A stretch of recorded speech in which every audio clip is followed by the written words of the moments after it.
Yum, yum. It's time for a tasty and refreshing snack.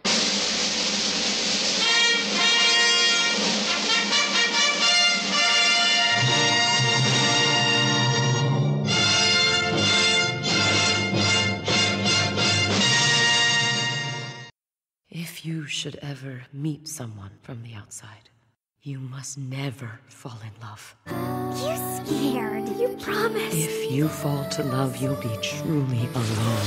I don't want to be alone anymore. You taught me everything. All the sadness. To be kind. All the pain. And brave. Please don't go. We will always be together.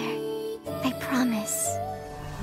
Hey, let's choose a theme for this summer. How about girls? Perfect, huh? I'll stick to watermelon and fireworks. You are bland with a capital B. Hey, you want a job? Well, that's kind of what we're doing. We run maintenance checks on us. Hold on a second, Natsuki. Maybe I can help you. Really? Hey! Just go along with whatever I say. Okay. What are you gonna say? Fiance? What? No, absolutely not. Just pretend you're my boyfriend, okay? Can't do it. Genji will make a wonderful addition to the family. What am I doing here? Hey guys, what's going on? You are listening to ThisWeekInGeek.net's Loose Cannon, the show where we take a look at movies and television series and just anything that kind of tickles our fancy, usually from the old big boxes of yesteryear. But usually, when I bring this guest host onto the show, we go across the ocean, we go to the wonderful land of Japan, and we take a look at anime. I'm talking about my co-host, a good friend from the great Garden State of New Jersey. It's Ken from This Anime. So yes, this is a show we've been trying to record for a couple of weeks, but schedules for me mostly have just gotten in the way, finding a time when everybody's available. But we're here, we're ready to go. It is still August as of this recording date, which means I'm still in charge of programming till me and Alex come back to the live show on September 11th. It's been busy. So this show, I challenged Ken, as I often do when it comes to show me anime I've never seen before. I want you to show me something that I've never heard of, never seen, or something that will affect me in some way. And as Ken described in one of our Facebook chats, prepare for the emotional gut punch from one of these two movies. And so we saw two of these movies. I saw these about a week and a half ago. Ken saw these when we were supposed to record this at the beginning of the month. And Ken, I guess I'll let you introduce these, and you can decide which order of these that you want to go in. So we're going to start off with Mamoru Hosoda's Summer Wars. This is the second Hosoda film that you've seen, because you've seen Wolf Children. Mm-hmm. And this is the first film I saw of Hosoda's work. And I like to describe this as one of the best date movies you could possibly show someone. Because it has all these different elements and they all blend together to create just a very cool action / family drama. Yeah, this was something I didn't quite know what to expect, and I thought this movie was a lot older than what it was. I thought this was another movie called Sakura Wars. It was something S blank Wars, and I thought this involved giant robots. I was wrong. Yeah, like I thought this was something completely different. So going into this, didn't know what to expect. As I've learned with you, expect the unexpected and expect to be an emotional mess for a day or two afterwards. This one was interesting. I love the idea. I love the concept of this. I love the execution, some really neat art styles in this movie. Probably not my favorite of everything that you've shown me so far. I'd say this is probably my least favorite thing. Just to kind of preface it, not that it's bad, it's just everything you've shown me has been on such a high bar. It's hard to start. I'm now at that like Sophie's choice. What's better, this or this? And yeah, so why don't you give people the plot for this, and then we'll just kind of give our thoughts on that as we go on. Or Okay, so actually, before we go any further, how did you find out about this? Like, how did you get into this? Because for me, like I said, I thought this was something frigging else. How did you get into this? so I was very much into the Digimon movie growing up, which oddly enough, that's finally getting a US release on Blu-ray this year, thanks to the folks over at Discotech, and not only that, they're giving us the original features, which were basically just hour-long OVAs that they crammed 3 of them into one giant movie.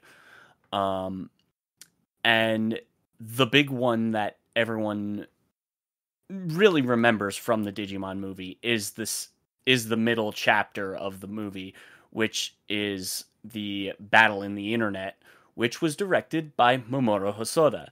He also directed the first portion of that movie as well.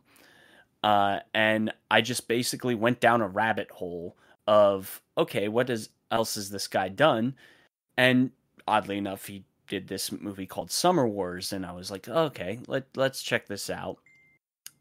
And I saw it, and I was like, wow, this is amazing. This is really good. And it very much takes elements of that Digimon film, the battle in the internet, and kind of brings it into this film.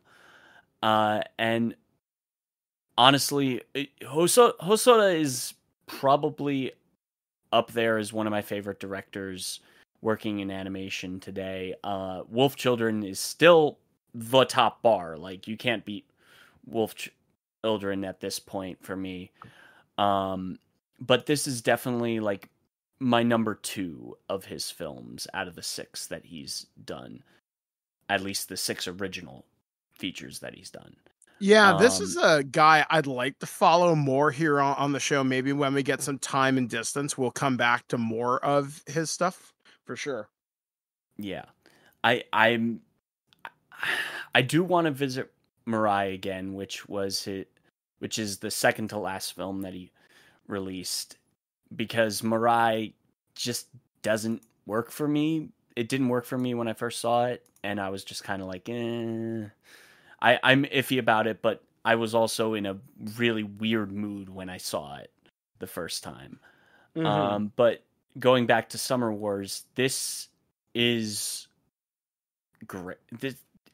I own it twice. That's how much I like this film, because I originally had it. I originally bought the Blu-ray DVD set, and then Funimation, when they had the rights, they don't have the rights anymore because all the Hosoda films are starting to lapse in terms of rights from Funimation, and I'm pretty sure that G-Kids is going to come in and pick up them. Oddly enough, I think they're listed currently as a producer on the feature, so they might have already picked up the rights, and I must have missed the announcement. But Summer Wars is, and I bought it a second time for the Hosoda collection when Funimation did box sets of all of his features. And this is great. This is a great friggin' film. I like it. It is not technically in my top 50 of all time, but it is in my top 100. I think for me, this is a very interesting concept. I love the idea behind it.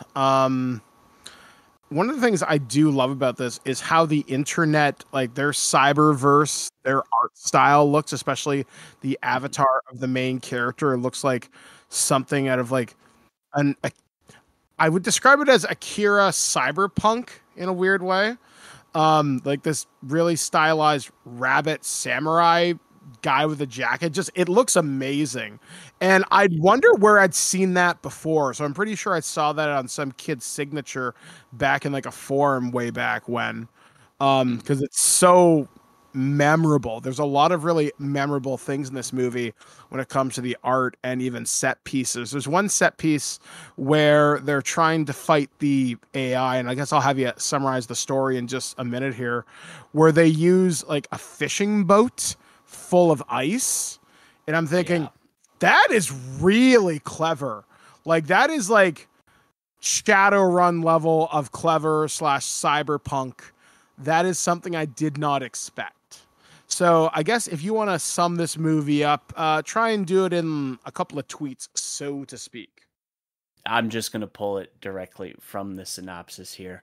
When timid 11th grader and math genius Kenji Kizuo is asked by an older student and secret crush Natsuki to come with her to her family's Nagano home for a summer job, he agrees without hesitation.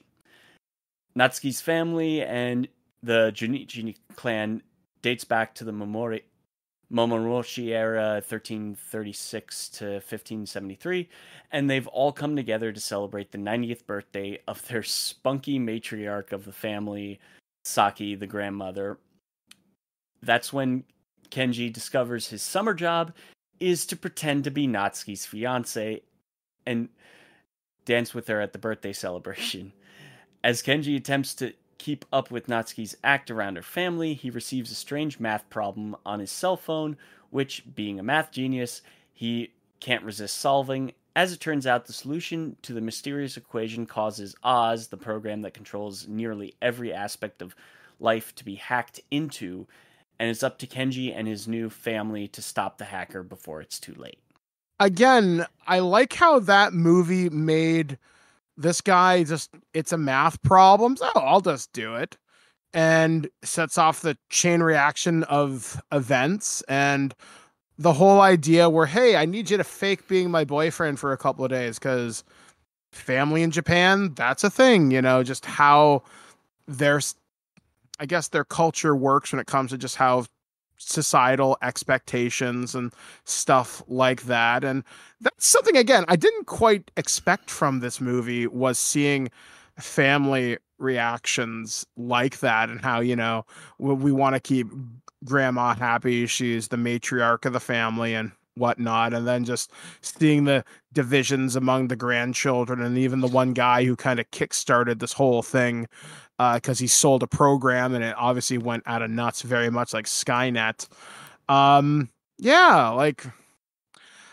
Unfortunately for me, and I know I'm going to strike at your very heart here, Ken, there just was, other than some of the art style in this and like a few memorable set pieces, a lot of this movie didn't click with me. And I'm going to hopefully not say it wasn't the trauma that happened to me that week. I'm really hoping it wasn't, because the other movie really did click with me. Why do you think that is? Why didn't this movie work for me? Or is that just up to individual taste? I think it might be just how you... Again, you growing up, like being close to your family is not necessarily something that I personally know that. Yeah, same here.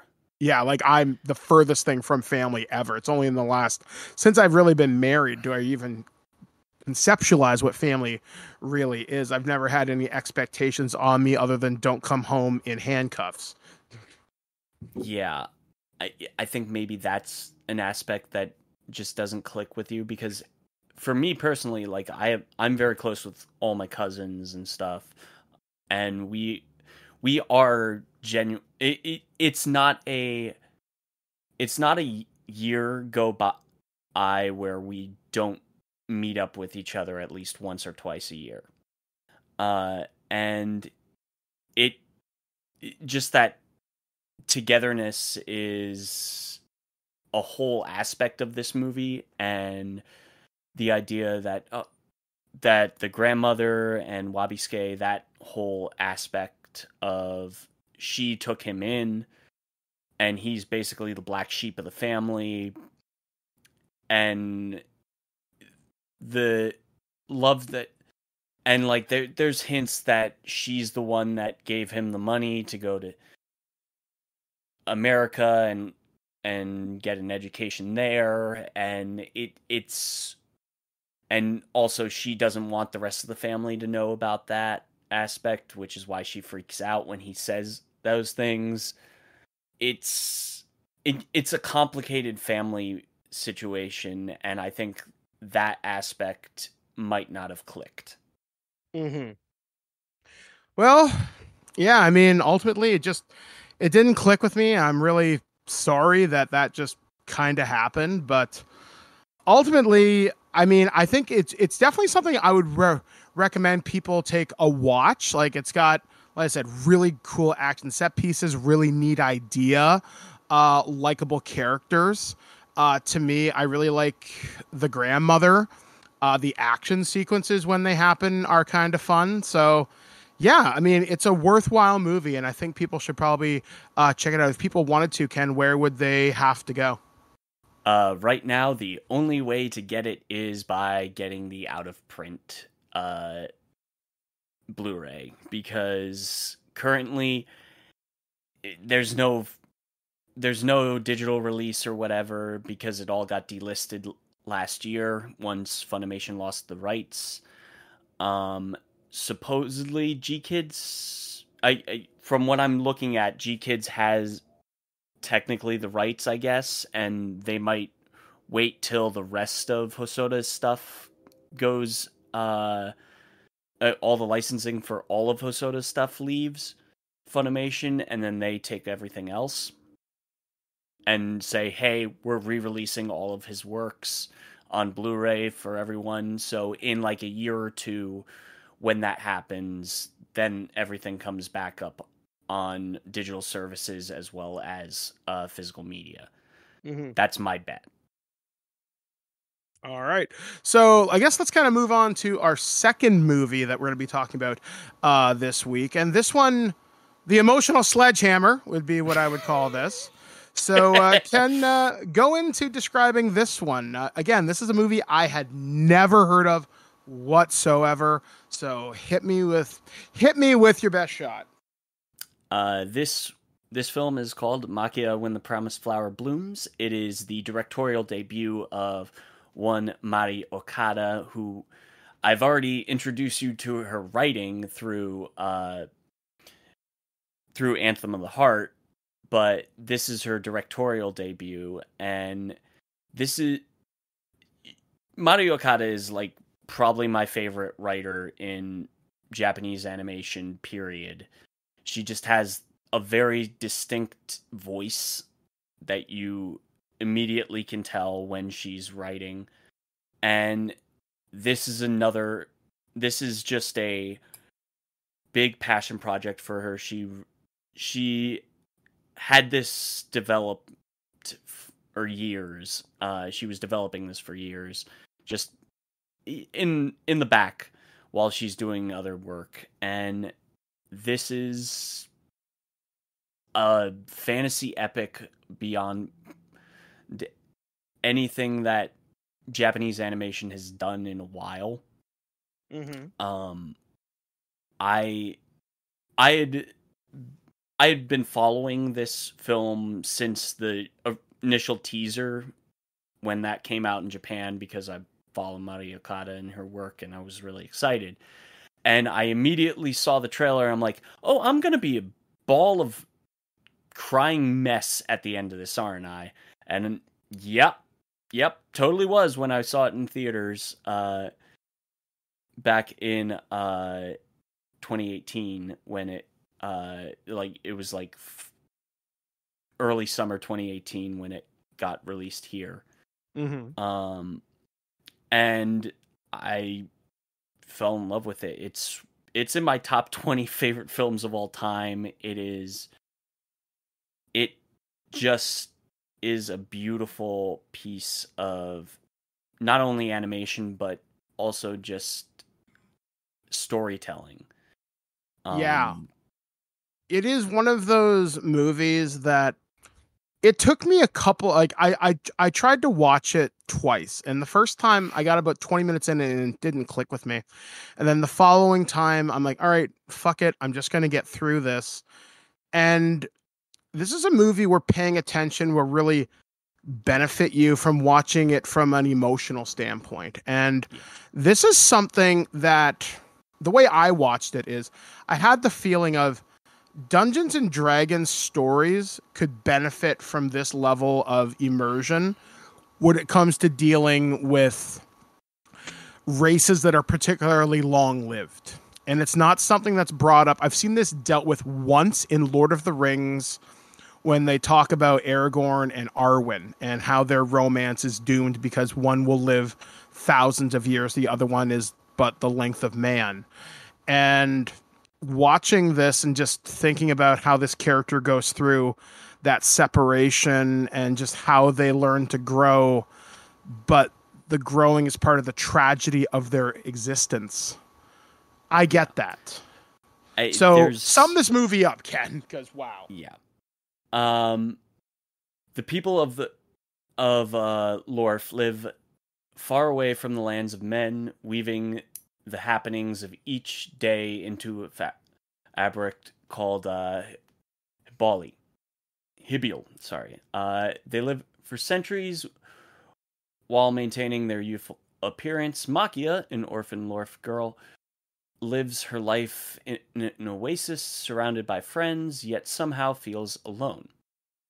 But the tranquil lives of the Lorfs are shattered in an instant when the Mizert army invades their territory on a dragon fleet, seeking the blood that grants the Lorf long life.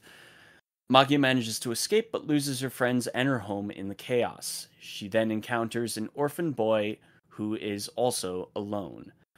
Magia raises the boy, who she names Ariel, with the help of some new friends, but as the eras change, the bond between Magia and Ariel change too, amidst the backdrop of racial tensions between the Lorf and the Mizert, and it's this story of irreparable time woven by two lonely people who can only find solace in each other.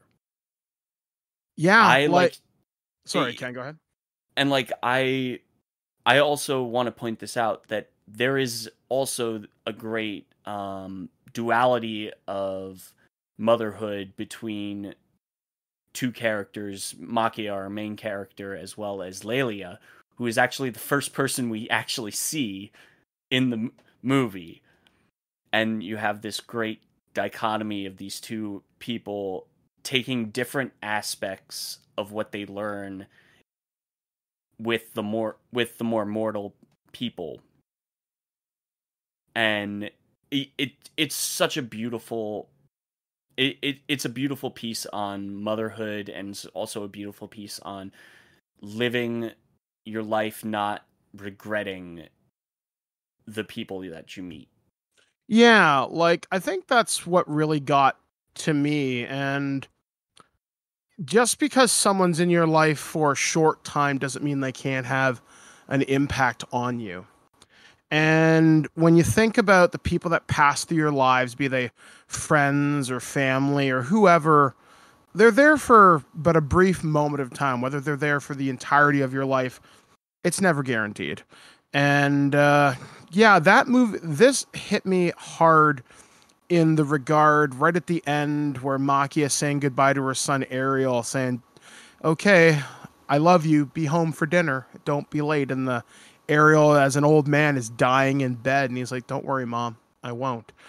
And as we were just saying in our last movie there, I've never grown up particularly attached to family, and there'll be something I'll tell you off air, Ken, that literally just happened while this is recording. And it kind of puts things into perspective. And I think about all the relationships that have passed through my life in the last 10 to 15 years. And it very much goes back to what I just said. Treasure the time you get with people, no matter how brief and how fleeting that it may be. And just knowing that treasure what you can, learn from what you can, because Ariel is rebelling against his mom, but he starts to learn that that's what made him a good person were the lessons that she imparted to him. And it makes me think indirectly here in Guelph, we have a very famous children's author, named Robert Munch, and he wrote a book called I'll Love You Forever. And it's the story that is guaranteed to make every mother cry. And the story, long story short, this mom is reading a story to her child. The child keeps growing and up, grows more rebellious, but she always sings a nursery rhyme to her child, and I can't remember precisely how it goes. He's like, I love you forever and ever, forever, my baby you'll be.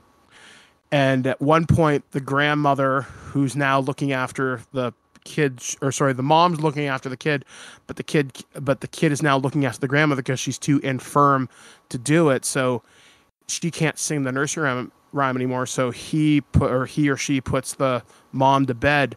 He goes into the next room and starts singing the nursery rhyme to his son or daughter as she did to him.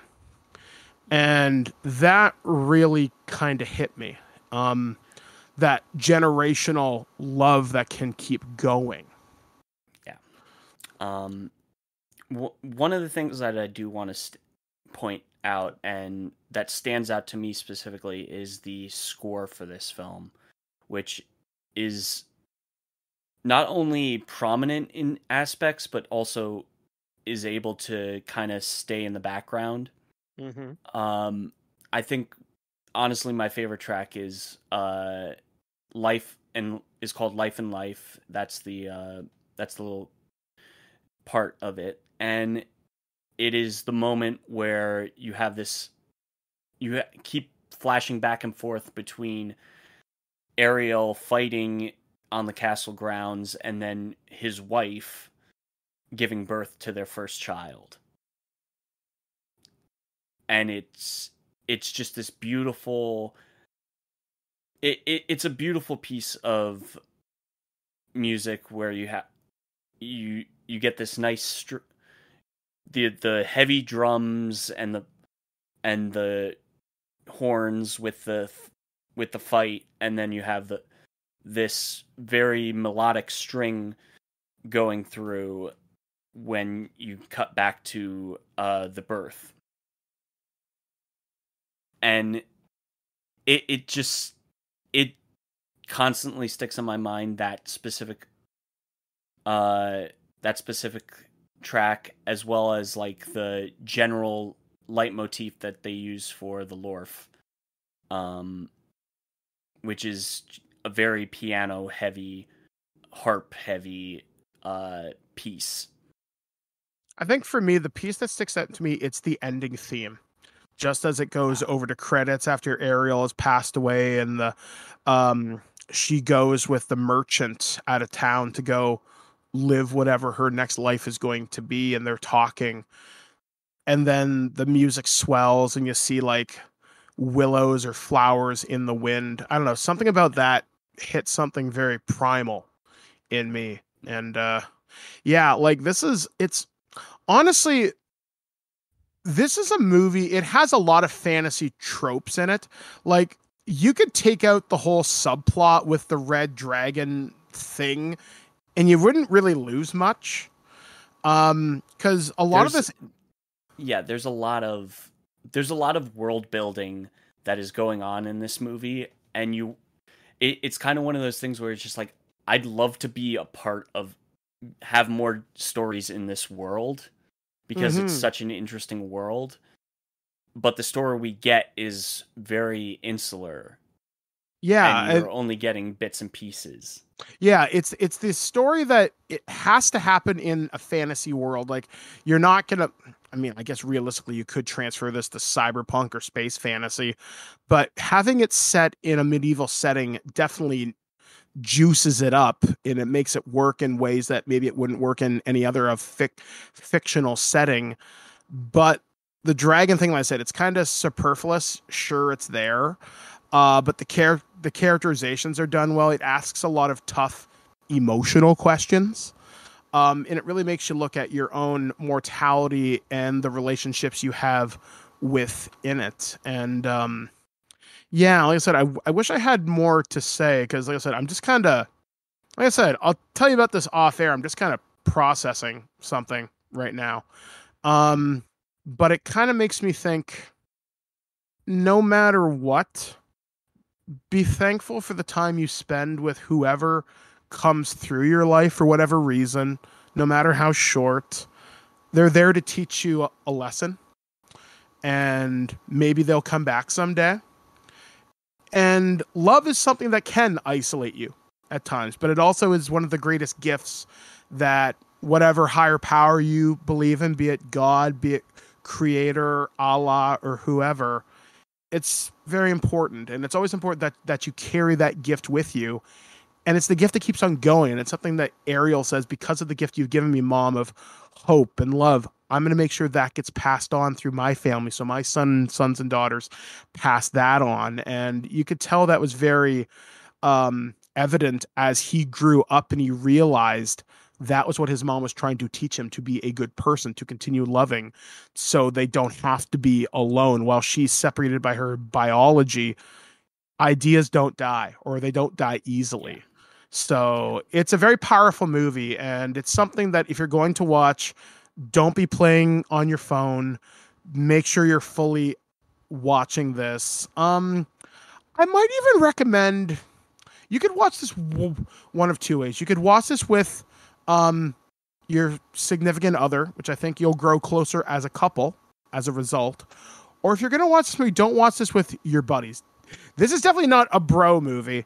Watch it alone and really be in that emotional calm space and really absorb what you're learning, because what you're getting here is an utterly fantastic piece of anime cinema. This is probably one of the best movies I think I've seen with you, Ken, in a really long time. I still think my favorite's probably My Name Is, and probably Your Name, and probably Sing a Bit of Harmony are probably my favorites. This is probably top 3, if not top 4, for sure. But yeah, beautiful movie without a doubt. If people wanted to see this movie, Ken, where would they have to go? It is available to purchase on, I know Amazon has a purchasable option. I don't necessarily know other services that do have it. I know it might be on HBO Max here in the States, because 11 Arts has done some deals with Max and stuff. It should be relatively easy to find digitally.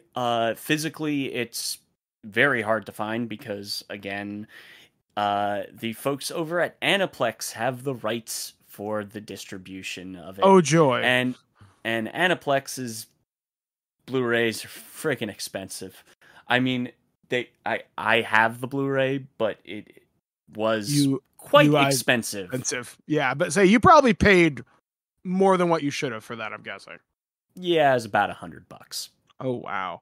So yeah, folks, if you want to check that out, Ken just gave you all the recommendations here on the show. We're going to probably do another Loose Cannon, probably maybe before the end of the month, if not very early September. And we're going to be talking about the Mortal Kombat movies that we've always been kind of wanted to talk about. That I have been able to source these movies from local video stores, and I think I've got a couple in my personal collection. So we'll be talking about the good, the bad, and the ugly. And I promise you, folks, we're not going to rag on Mortal Kombat Annihilation. That's too easy. But we're going to talk about some things that are good, some bad. Either way, folks, it's combat time. If you know what that's from, you're a beautiful human being, and I wish all the best for you. So anyway, folks, so for this edition of Loose Cannon, we have been Ken from This Anime. I've been Mike the Birdman saying, be kind, rewind, and we'll catch you again right here at the Twig Video Store. These donuts are great. Jelly-filled are my favorite. Nothing beats a jelly-filled donut. Quick, change the channel. You're wasting your life making shit! Nobody cares! These movies are terrible! You're still here? It's over. Go home. Go.